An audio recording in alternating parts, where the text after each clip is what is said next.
For today's video, gagawa tayo ngayon ng pulutan. Bumili pala ako ng dila ng baboy.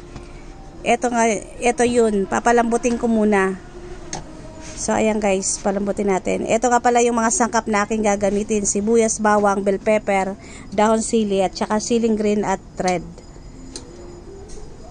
Hiwain muna natin siya ng pa-cubes.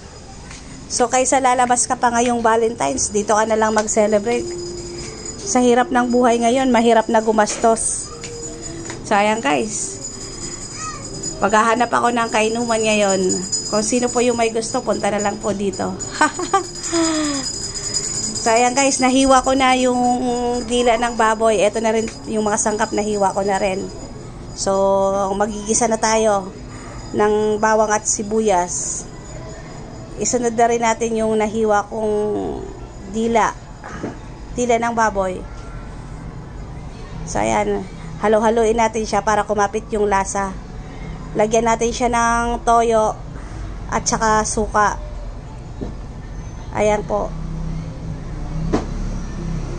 Igisa-gisa lang natin siya hanggang sa kumapit yung lasa sa dila, sa tang.